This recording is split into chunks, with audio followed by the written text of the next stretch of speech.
Unang Juan chapter 2 verse 18 to 29, yun po yung mensahe natin. Ang pag-aaralan po natin ngayon ay tungkol sa Antikristo. Okay, prepare po ba kayo dito sa word na to? Narinig niyo na po ba ang salitang Antikristo? So, ang word na anti o anti-Kristo o anti-Christ, ibig sabihin sa isang pinaka-simple na salita ay against Christ. Okay? Kaaway ni Jesus yan. Okay. Ito po ang pamagat ng mensahe natin. Pagkakakilanlan ng mga Antikristo. Sa verse na binasa natin, may tatlo doong katangian o pagkakakilanlan ng mga Antikristo. Number 1, yung mga nagno-note, ito ho ang unang pagkakakilanlan ng mga Antikristo at ingat tayo ho, baka mayroon kayong kilala. Okay. Number 1, ang mga pagkakakilanlan ng mga Antikristo, number 1, sila ay mga huwad na mananampalataya. Grabe. So sa panahon natin ngayon, hindi porke ho napunta ka sa isang Christian na community, hindi porke napunta ka sa isang Christian church, lahat yun ay Christian na. Amen ba tayo dyan? Mayroon daw pala dyan, sa loob niyan, at sana ho sa simbahan natin sa GCCF family, wala ho lumitaw na mga anti-Kristo o anti-Kristo. Kasi ho sila ay yung mga huwad na mananampalataya. Basahin natin, ayan o, breakdown na natin. Mga anak, malapit na ang mga huling araw at tulad ng narinig ninyo, malapit na ang pagdating ng Antikristo. Sabi ni Juan, malapit na dumating ang Antikristo, bigla hong pagdating ng tuldok, yung kasunod na passage, sabi niya, ngayon pa lang ay marami ng Antikristo. Ang tinutukoy niya dito ho, yung mga lumaban kay Jesus. Sino ang mga Antikristo ng panahon ni Jesus Christ? Mga Pariseo, mga Eskriba at mga Saduceo. Hindi sila naniniwala na si Kristo ay, na si Jesus ang Kristo. Kaya alam nating malapit na ang mga huling araw. Kahit naging kasama natin sila noong una, hindi sila tunay na kabilang sa atin. Yun ang pinakamasaklap doon. Dati silang mga kasama. Ibig sabihin, sabi ni Juan dito, dati silang mga disciple. Dati silang mga disipulo ni Jesus Christ, pero hindi na natin sila kasama kasi sabi niya, hindi sila tunay na kabilang sa atin. Tandaan nyo, maging si Jesus Christ, yung disciple ni Jesus Christ na 12, may nahaluan pa ng isa. Ang tanong na marami, kung Diyos si Jesus, bakit hindi niya nalaman na si Judas ay Judas? Mali, alam niya. Tama ba? Kasi doon pa lang sa communion, doon pa lang sa pagpipirapirasyon ng tinapay, pinaliwanag na niya. Sabi ni Jesus Christ, ang isa sa inyo ay dyablo. Alam ni Jesus na doon sa grupo ng mga disciple, mayroong maghuhuda sa kanya. Mayroong dyablo doon sa grupo niya, pero bakit inalaw ni Jesus? Dahil yun ang magpupulfill sa prophecy na mangyayari sa kanya. May mga part sa buhay, may mga time, may mga part sa buhay natin na para may encounter natin yung mga tao na hindi ka nais-nais ang ugali, hindi ka nais-nais ang espiritu, pero isa sila sa magagamit para mangyari sa atin ang kalooban ng Diyos. Masaklap lang minsan. Mag-iingat kayo dahil mai-encounter nyo yung mga taong hindi kaya-kaya ang ugali. Pero iaalaw ng Diyos para hubugin at ayusin ang ating karakter para maging matibay tayo sa harapan ng Panginoon. Sapagkat kung tunay na kabilang sila, nanatili sana sila sa atin, ngunit ang pagtiwalag nila ay nagpapakita na hindi talaga sila kabilang sa atin. Yun yung pagkakilanlan. Grabe, una pa lang nakakahindik na. Isipin mo, ang katangian pala o pagkakakilanlan ng isang anti-Kristo, nagmumula ho sa loob. Nasa loob pa ng iglesia. Although mas marami syempre ang anti-Kristo sa labas, pero ang isa sa pinaka ang tawag dito pang distract, ay meron pa palang anti-Kristo sa mga nasa loob. Ito yung mga taong nag-backslide. Ito yung mga taong nawala ng tiwala kay Jesus Christ. O ito yung mga taong nasisimula pa lamang, wala talaga silang relasyon sa kay Jesus Christ. Okay, kaya sabi ko sa inyo, pag sisimba kayo, siyasatin nyo ang inyong puso, kaya ka nagsisimba, hindi para sa tao, kundi para sa Kristo na kinikilala natin. Amen po ba?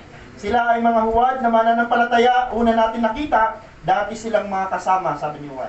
So dati silang mga kasama, dati silang kabilang, sila ay tumiwalag, at ang pinakalas, yun ang pinakamalinaw, hindi sila nanatili.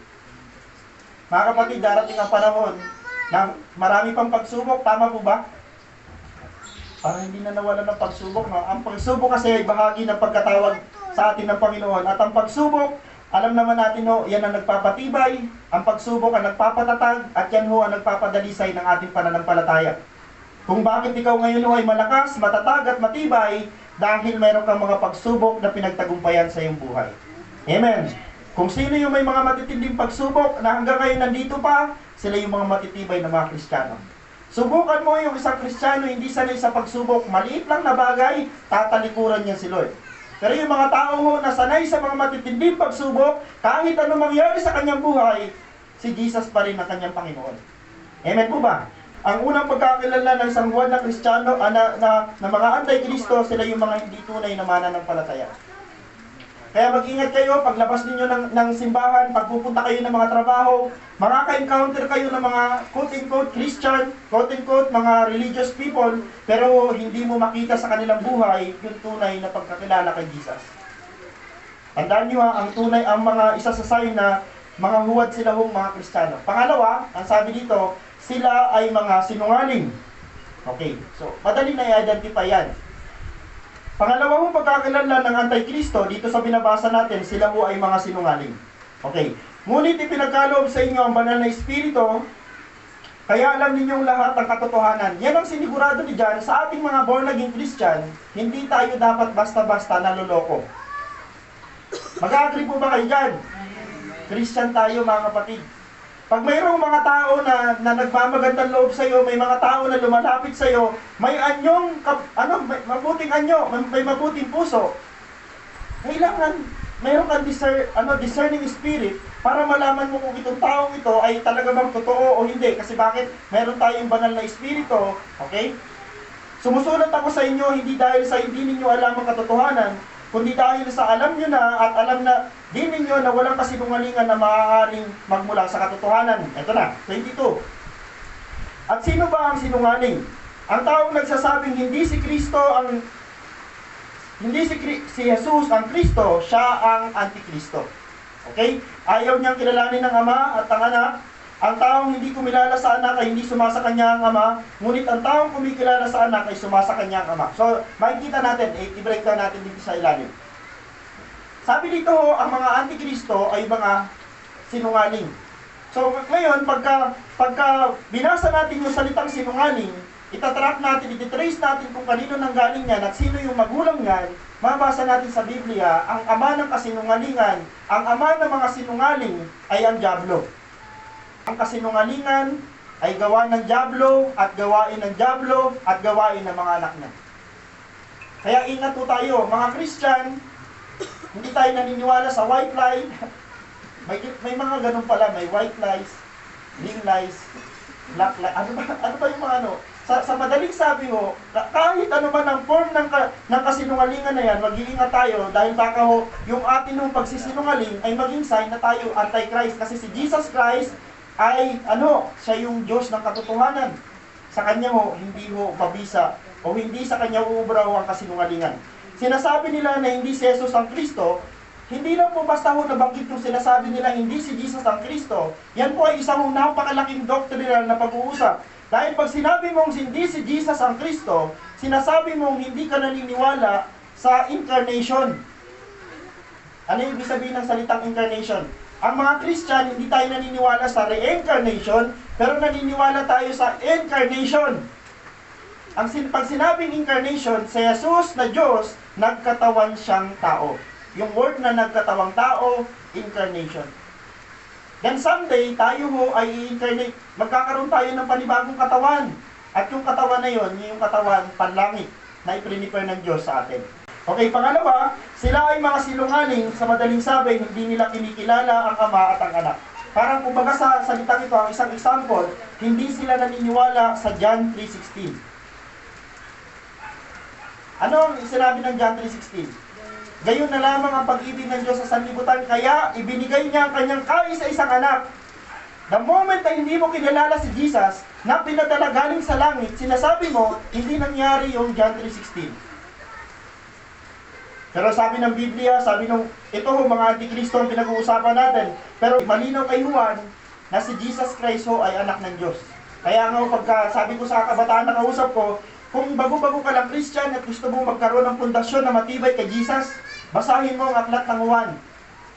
Una mong babasahin pag bago-bago kang Kristiyano, ipabasa mo yung aklat ni Juan. Dahil sa bungad pa lang ng salita ni Juan, John chapter 1 verse 1, sa pasimula pa ay naroon ang salita, kasama ng Diyos ang salita, at ang salita ay Diyos. Doon pa lang, busog na busog ka na. Amen, no? Doon pa lang, satisfy ka na at magsasabi ka, may big ka na, may daladala ka ng patotoo. Ay, sino kaya to? Kasi Jesus to sinasabi dito, kasi pagdating sa 14, naging tao ang salita at nanirahan sa piling namin. Sabi ni Juan. Si Juan mismo nagpatotoo na si Jesus Christ ay kaisa-isang anak ng Diyos at hindi lang siya anak ng Diyos, siya mismo ay Diyos.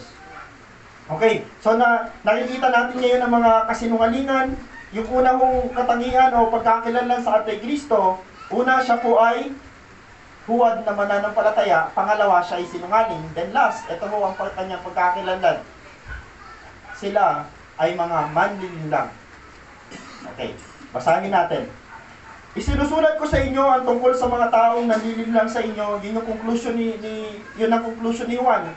Mula sa una, sabi ni Juan, yung mga antikristo ay mga huwad na mananampalataya. Pangalawa, yung mga antikristo ay mga sinungaling. Then ang conclusion ni Juan, yung mga antikristo, mga manlilinlang. Sinusulat ko sa inyo ang tungkol sa mga taong nanlilinlang sa inyo. Sabi niya, kung tungkol naman sa inyo ang banal na espiritu na tinanggap ninyo kay Kristo, ay nananatili sa inyo, kaya hindi na kailangan turuan pa kayo ng iba. Sapagkat ang banal na espiritu ang magtuturo sa inyo sa lahat ng bagay at ang mga itinuturo niya ay katotohanan at hindi kasinungalingan, at gaya ng itinuturo niya sa inyo, manatili kayo kay Kristo. So yun, doon tayo nagtapos sa word na manatili tayo kay Jesus. Sabi. Sila ay mga manlilinlang, yun ang pinaka-conclusion natin dito sa mensahe natin.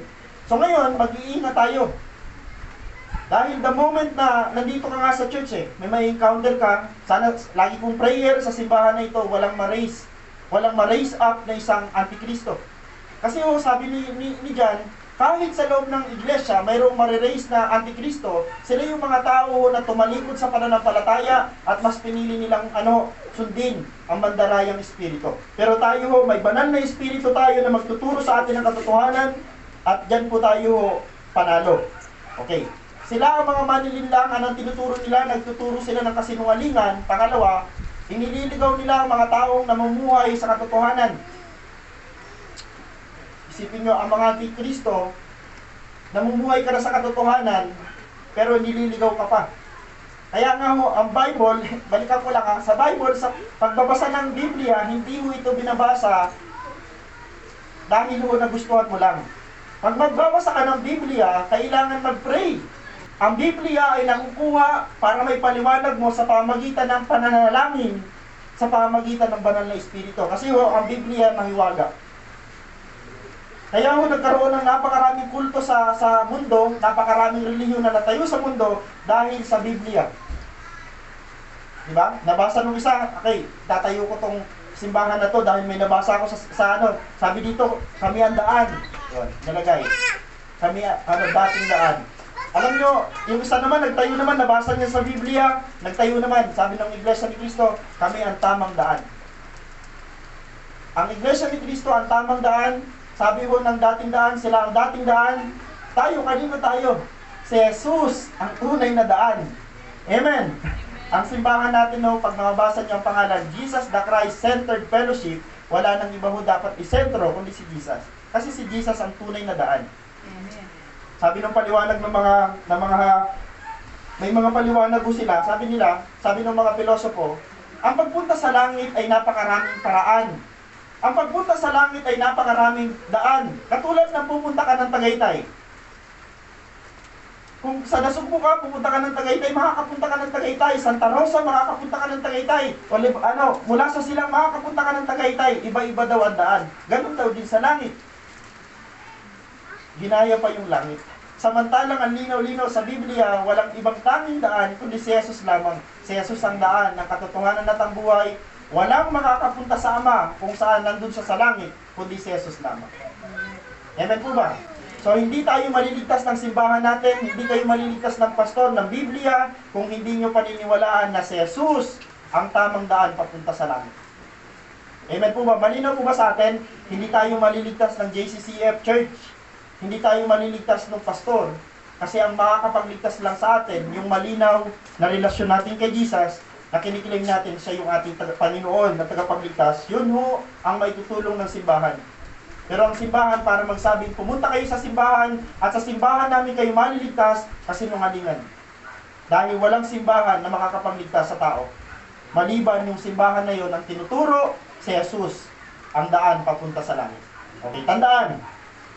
Ang tanging misyon ng mga Antikristo ay labanan at sirain ang pangalan at pagka-Diyos ni Kristo. Yan ho ang kanilang number 1 na misyon.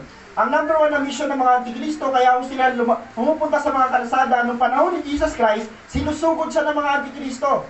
Nung si Jesus ay bumalik na sa langit, sinusugod ng mga Antikristo yung mga preacher.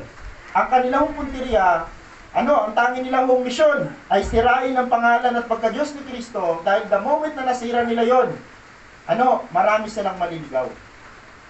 Tayo ho, matibay ang atin hong doktrina, matibay ang ating kapit sa Diyos, dahil ang atin hong pananampalataya ay founded or naka-rooted tayo.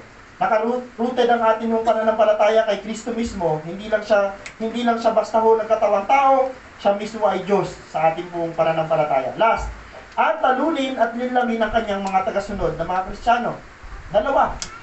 Ang main na misyon ho ng mga Antikristo ay labanan si Jesus. Hindi lang po yun. At ang pinakamalala, siyempre si Jesus hindi nila matatalo. Tama po ba? Hindi nila matatalo si Jesus. At dahil si Jesus nasa langit na, pero ang problema natin ho, tayo ho mga alagad ni Jesus nasa lupa, at sangkaterba ho ang Antikristo na lumalaban sa atin. Paano tayo mananalo sa kanila? Kailangan babad ka sa panalangin, kailangan babad ka sa salita ng Diyos, kailangan babad ka. Saan po? Sa presensya ng Diyos. Basahin nyo ang Biblia, yung mga tao hong sinasamahan ng Diyos, yung mga tao may presensya ng Diyos, sila yung mga tao hong kahit matindi ang pinagdadaanan, sila yung mga tao hong nagtatagumpay sa buhay. Si Joshua, pinangakuan siya ng Diyos, sabi ng Panginoon kay Joshua, sa aklat ng Joshua mismo, sabi ng Panginoon, hindi kita iiwan, hindi kita babayaan, sasamahan kita, katulad ng pagsama ko kay Moses, sasamahan kita. Di ba kung ikaw si Joshua at Diyos ang kausap at nagsabi sa'yo, di ka kaya masatisfy? Sa iyong buhay, kung marunong ka makipag-deal sa Panginoon, kung marunong ka makipag-usap sa Diyos, kaya mo makipag-deal sa Panginoon, then ang Diyos may pabor sa'yo. Ang tanong ko, kumusta yung iyong prayer life? Mayroon ka pa bang prayer na seryoso ka sa Diyos? O baka ang prayer mo na lang ngayon ay bago matulog? In Jesus' name, Amen! Tulog na agad. Sabi ko, napaka-unfair ng tao sa Diyos, sa totoo lang. Kasi maraming mga tao tatawag lang sa Diyos pag kailangan na. Pag talagang nandun siya sa pinakamalalang sitwasyon, hindi po dapat gano'n eh. Dapat po, the moment na tayo bless, the moment na pinagpapala tayo ng Diyos, di ba dapat mas lalo tayong malapit sa Diyos, dapat lalo tayong mas malambing sa Diyos, at yun ang dapat natin maging lifestyle. Amen po ba?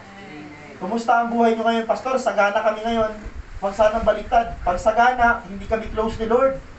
Hindi ka doon. Dapat kung ano man yung sitwasyon mo sa buhay, dapat kung paano ka, kung lubog na lubog ka noon, kung bagsak na bagsak ka noon, grabe yung connection mo sa Diyos, kung inangat ka ng Panginoon, mapanatili mo yung ganon o higit pa. Amen po ba? May time nawawala na yung ganon. Kasi bakit po? Nilalamon tayo ng kabalahan. Nilalamon tayo ng mga bagay-bagay sa buhay, nakakalimutan natin magkaroon ng intimacy sa Diyos. Kapatid, napakaganda pa rin meron tayong intimate na pakikipag-usap sa Diyos. Pag sinabi yung intimate, yung parang ang si Lord ay nakaharap mo lang. At kinukwento mo sa Kanya, alam mo, Panginoon, kinukwento mo, sinasalaysay mo yung buhay mo, yung mga nangyayari sa buhay mo, then ang Diyos, ang pinaka-the best na tagapakinig. Amen ba? Si Lord ang the best na tagapakinig. So balikan natin to, may mission ng mga Antikristo, ang mission nila ay labanan si Jesus Christ at talunin tayong mga lingkod ni Jesus. Huwag na huwag kayong papayag. Last, hamon. Dito tayo magtatapos. Mag-iingat tayo sa mga Antikristo dahil sila ay mga huwad na mananampalataya, mga sinungaling at mga manlilinlang. Yan yung 3 puntos natin. So din ang conclusion natin, yung hamon natin, kung may mga Antikristo na nakikita ka, nararamdaman mo na talagang personal na na-encounter mo, o baka naman, wag naman sana, ikaw mismo papunta na sa pagiging Antikristo, kapatid, mag-ingat ka.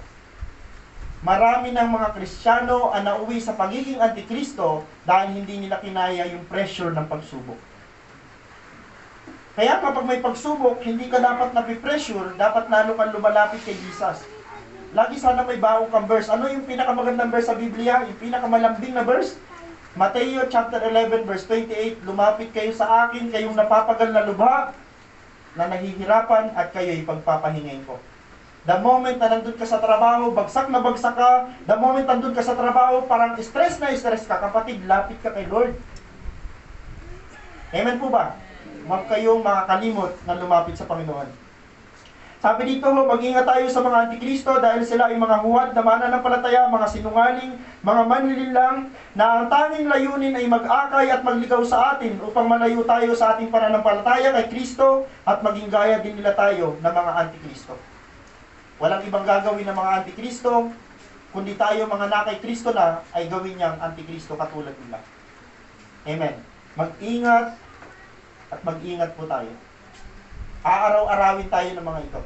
Kaya laging sinasabi ng paalala ng Biblia, laging naliligo sa preaching, maging alisto kayo, maging mapagbantay kayo, dahil malapit na ang wakas.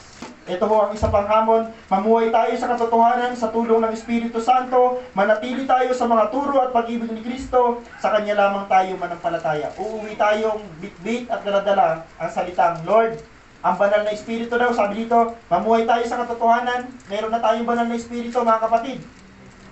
At kahit ano ang gawin sa atin ng Antikristo, kahit ano ang pag-uudyong sa ating umalis tayo, talikuran natin si Yesu Kristo, hindi siya mananalo kasi meron tayong banal na Espiritu na lagi magsasabi sa atin ng katotohanan.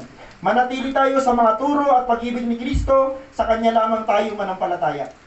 Meron bang turo si Jesus Christ na nandiyan pa sa iyong puso?